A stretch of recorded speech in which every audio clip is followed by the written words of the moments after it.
During my childhood, my family was like a drop of water in a vast river, never remaining in one location for long. We settled in Rhode Island when I was 8, and there we remained until I went to college in Colorado Springs. Most of my memories are rooted in Rhode Island, but there are fragments in the attic of my brain which belong to the various homes we had lived in when I was much younger. Most of these memories were unclear and pointless, chasing after another boy in the backyard of a house in North Carolina, trying to build a raft to float on the creek behind our apartment we rented in Pennsylvania, and so on. But there is one set of memories which remains as clear as glass, as though they were just made yesterday. I often wonder whether these memories are simply lucid dreams produced by the long sickness I experienced that spring, but in my heart, I know they are real. We were living in a house just outside the bustling metropolis of New Vineyard, Maine, population 643. It was a large structure, especially for a family of 3. There were a number of rooms that I didn't see in the 5 months we resided there. In some ways, it was a waste of space, but it was the only house on the market at the time, at least within an hour's commute to my father's place of work. The day after my 5th birthday, attended by my parents alone, I came down with a fever. The doctor said I had mononucleosis, which meant no rough play and more fever for at least another 3 weeks. It was horrible timing to be bedridden. We were in the process of packing our things to move to Pennsylvania, and most of my things were already packed away in boxes, leaving my room barren. My mother brought me ginger ale and books several times a day, and these served the function of being my primary form of entertainment for the next few weeks. Boredom always loomed just around the corner, waiting to rear its ugly head and compound my misery. I don't exactly recall how I met Mr. WideMouth. I think it was about a week after I was diagnosed with mono. My first memory of the small creature was asking him if he had a name. He told me to call him Mr. WideMouth, because his mouth was large. In fact, everything about him was large in comparison to his body, his head, his eyes, his crooked ears, but his mouth was by far the largest. "You look kind of like a Furby," I said, as he flipped through one of my books. Mr. Widemouth stopped and gave me a puzzled look. "Furby? What's a Furby?" he asked. I shrugged. "You know, the toy. The little robot with the big ears. You can pet and feed them, almost like a real pet." "Oh," Mr. Widemouth resumed his activity. "You don't need one of these. They aren't the same as having a real friend."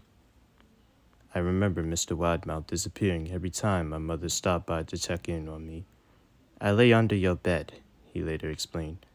"I don't want your parents to see me, because I'm afraid they won't let us play anymore."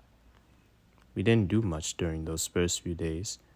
Mr. Widemouth just looked at my books, fascinated by the stories and pictures they contained.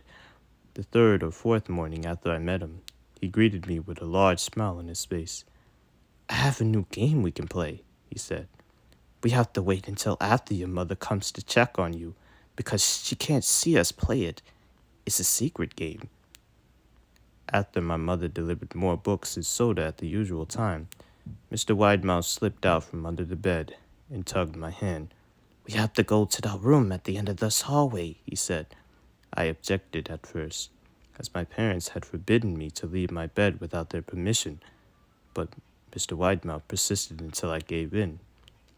The room in question had no furniture or wallpaper. Its only distinguishing feature was a window opposite the doorway. Mr. Widemouth darted across the room and gave the window a firm push, flinging it open. He then beckoned me to look at the ground below. We were on the 2nd story of the house, but it was on a hill, and from this angle, the drop was farther than 2 stories due to the incline. "I like to play pretend up here," Mr. Widemouth explained. "I pretend that there is a big, soft trampoline below this window, and I jump. If you pretend hard enough, you bounce back up like a feather. I want you to try." I was 5-year-old with a fever, so only a hint of skepticism darted through my thoughts as I looked down and considered the possibility. It's a long drop, I said. But that's all a part of the fun. It wouldn't be fun if it were only a short drop. If it were that way, you may as well just bounce on a real trampoline. I toyed with the idea, picturing myself falling through the air only to bounce back to the window on something unseen by human eyes, but the realist in me prevailed. Maybe some other time, I said. I don't know if I have enough imagination. I could get hurt. Mr. Widemouth's face contorted into a snarl, but only for a moment. Anger gave way to disappointment. If you say so, he said. He spent the rest of the day under my bed, quiet as a mouse. The following morning, Mr. Widemouth arrived holding a small box. I want to teach you how to juggle, he said. Here are some things you can use to practice before I start giving you lessons. I looked in the box. It was full of knives. My parents will kill me, I shouted, horrified that Mr. Widemouth had brought knives into my room, objects that my parents would never allow me to touch. I'll be spanked and grounded for a year. Mr. Widemouth frowned. It's fun to juggle with these. I want you to try it. I pushed the box away. I can't. I'll get in trouble. Knives aren't safe to just throw in the air. Mr. Widemouth's frown deepened into a scowl. He took the box of knives and slid under my bed, remaining there the rest of the day. I began to wonder how often he was under me. I started having trouble sleeping after that. Mr. Widemouth often woke me up at night, saying he put a real trampoline under the window, a big one that I couldn't see in the dark. I always declined and tried to go back to sleep, but Mr. Widemouth persisted. Sometimes he stayed by my side until early in the morning, encouraging me to jump. He wasn't so fun to play with anymore.